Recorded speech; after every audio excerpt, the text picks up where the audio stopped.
আপনারা সবাই জানেন যে হিন্দু ধর্মে সময়কে 4টি যুগে ভাগ করা হয়েছে। এই 4টি যুগ হলো সত্যযুগ, ত্রেতাযুগ, দ্বাপর যুগ এবং কলিযুগ। এই মুহূর্তে আমরা কলিযুগে বাস করছি। পুরাণে কলিযুগকে অভিশাপের সমান মনে করা হয়। কিন্তু বন্ধুরা, আপনারা কি জানেন কলিযুগ কখন শেষ হবে? আর কলিযুগ শেষ হওয়ার পর কোন যুগ আসবে? আর কলিযুগকে অভিশাপের যুগ বলার পরেও কেন কলিযুগকে শ্রেষ্ঠ যুগ মনে করা হয়?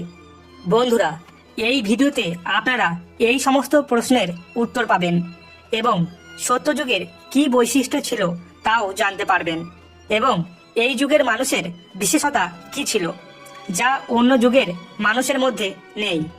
বন্ধুরা, আমাদের চ্যানেলে আপনাদের স্বাগত। আপনি যদি আমাদের চ্যানেলে প্রথমবার এসে থাকেন তাহলে চ্যানেলটিকে সাবস্ক্রাইব করুন এবং বেল আইকনটি ক্লিক করে দিন।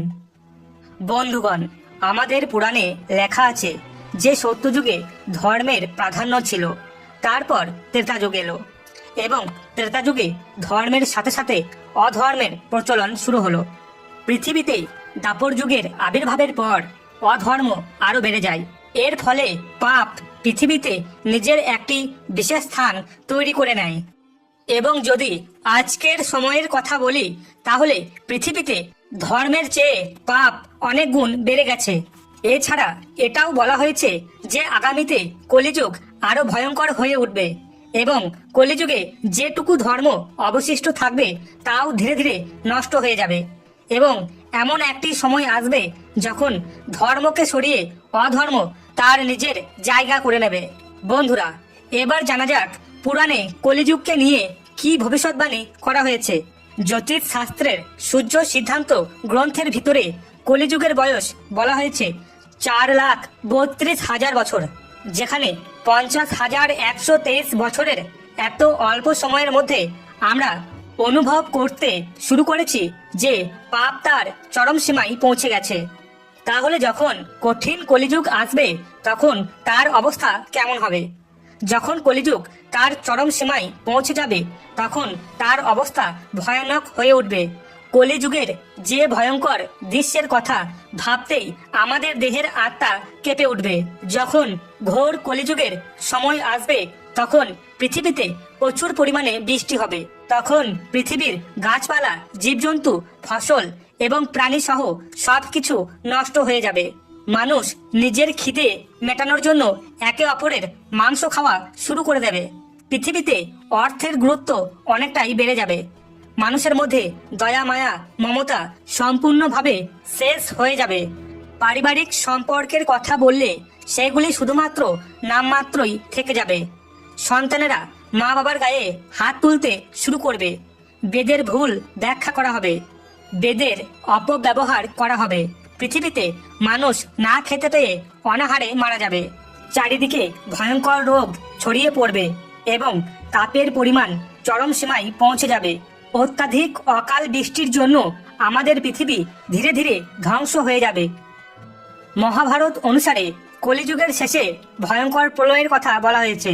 তবে এই প্রলয় জলের কারণে হবে না, বরং সূর্যের তেজ এত বেশি বৃদ্ধি পাবে যে তার জন্য আমাদের পৃথিবী ধ্বংস হয়ে যাবে। মহাভারতের পর্বে বলা হয়েছে যে সূর্যের তেজ এতটাই বেড়ে যাবে যার কারণে 7টি সমুদ্র, নদী শুকিয়ে যাবে।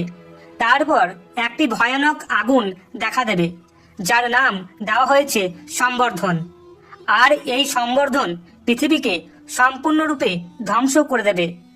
বিষ্ণু পুরাণে বলা হয়েছে কলিযুগে পাপের পরিমাণ এতটাই বেড়ে যাবে যে সৃষ্টির ভারসাম্য পুরোটাই নষ্ট হয়ে যাবে।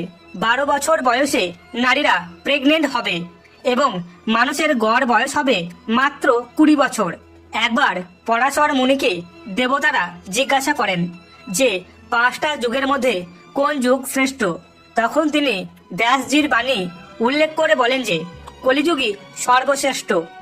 এই নিয়ে দেবতারা বললেন কলিযুগে পাপ তার চরম সীমায় পৌঁছে যাবে, ধর্মের বিনাশ হবে এবং অধর্মের জয় হবে। তাহলে কলিযুগ কিভাবে শ্রেষ্ঠ যুগ হতে পারে? তখন ঋষি পরাশর বলেন যে সিদ্ধি লাভ করতে মানুষকে সত্যযুগে 10 বছর তপস্যা করতে হতো, এবং কঠোর ব্রহ্মচর্যের মাধ্যমে প্রাপ্ত করত, সেটি ত্রেতা যুগে 1 বছর এবং দাপর যুগে 1 মাসের মধ্যে সম্ভব হয়। আর কলিযুগে একদিন তপস্যা করে পুণ্য লাভ করা যায়। অর্থাৎ আমরা বলতে পারি যে মোক্ষ লাভ করার জন্য কলিযুগই সর্বশ্রেষ্ঠ। বন্ধুগণ, কলিযুগে যখন পাপ চরম সীমায় পৌঁছাবে এবং ধর্ম সম্পূর্ণরূপে ধ্বংস হয়ে যাবে, তখন এই সময়টিতে বর্ষা সম্পূর্ণরূপে বন্ধ হয়ে যাবে এবং সবকিছু পুড়ে ধ্বংস হয়ে যাবে। তারপর 12 বছর ধরে প্রচুর পরিমাণে বৃষ্টি হবে, যার ফলে এই পৃথিবী সম্পূর্ণরূপে জলে ভরে যাবে এবং প্রাণীরা আবার জলের ভিতরে বেড়ে উঠতে শুরু করবে। এর মানে হলো মহাবিশ্বে একটি নতুন যুগের সূচনা হবে। সৃষ্টি 28তম যুগ ত্যাগ করে 29তম যুগে প্রবেশ করবে এবং তারপরে আবার একটি নতুন যুগ শুরু হবে, যা সত্যযুগ নামে পরিচিত হবে। যার পরে পৃথিবীতে ধর্ম পুনরায় প্রতিষ্ঠা হবে। পুরাণে বর্ণিত আছে যে এই যুগের জন্ম হবে চৈত্র নবরাত্রি প্রতিপদে রবিবার। সত্যযুগের স্থায়িত্ব হবে 17,28,000 বছর। পুরাণে বলা হয়েছে এই যুগে মানুষের আয়ু হবে 4,000 থেকে 10,000 বছর। সত্যযুগে মানুষের উচ্চতা হবে 21 হাত, যদিও এখন মানুষের উচ্চতা মাত্র 3 হাত। সত্যযুগে মানুষ সোনার পাত্রে ভোজন গ্রহণ করবে, গাভী ইচ্ছা মতো দুধ দেবে, পৃথিবী ফসলে ভরে যাবে, নদী নালা সম্পূর্ণরূপে জলে পূর্ণ হবে, গাছ গাছালি ফল ফুল ফলে ভরে থাকবে। 25 বছর বালকের মধ্যে ধর্মের ভাবনা সব থেকে বেশি থাকবে। যেখানে আজকের যুগে ধর্মের পথে চলা মানুষকে যাদেরকে মূর্খ বলা হয়, ওই সময় এমন লোকেদের ধার্মিক আত্মা বলে গণ্য করা হবে। বন্ধু, সত্যযুগের ভেতরে কোনো ব্যক্তি পাপী হবে না, সকল মানুষ সৎ হবে, কোনো ব্যক্তি কারোর খারাপ করবে না এবং যুগের অভ্যন্তরে কোনো প্রকার মন্দ কিছু থাকবে না। মানুষ স্বার্থপর হবে না এবং তারা সবসময় একে অপরকে সাহায্য করবে, ভক্তিতে মগ্ন থাকবে।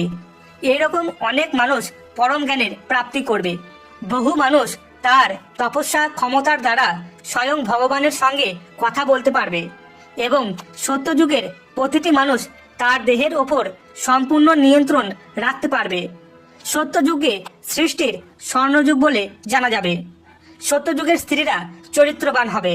সত্যযুগে স্ত্রীরা চরিত্রবান হবে এবং তারা একটা পুরুষ মানুষকে ভালোবাসবে। তাদের মনে কোনো রকম পাপ থাকবে না। যে মহিলা তার স্বামী ছাড়া অন্য পুরুষের কথা ভাববেন, সেই স্ত্রী সঙ্গে সঙ্গে মারা যাবে। সত্যযুগে স্বামীর মৃত্যু হওয়ার সঙ্গে সঙ্গে স্ত্রীদের মৃত্যু হয়ে যাবে। তো বন্ধুরা, আমরা আপনাদের বলে দিই, এই সত্যযুগ আসতে এখনো লক্ষ লক্ষ বছর বাকি আছে, কারণ কলিযুগ এখনো সমাপ্ত হয়নি। মানুষকে ধর্মের পথে চলতে হবে এবং তার জীবনে পূর্ণ কাজ করতে হবে, যাতে সে তার পরবর্তী জন্মে অনেক সুখ পেতে পারে।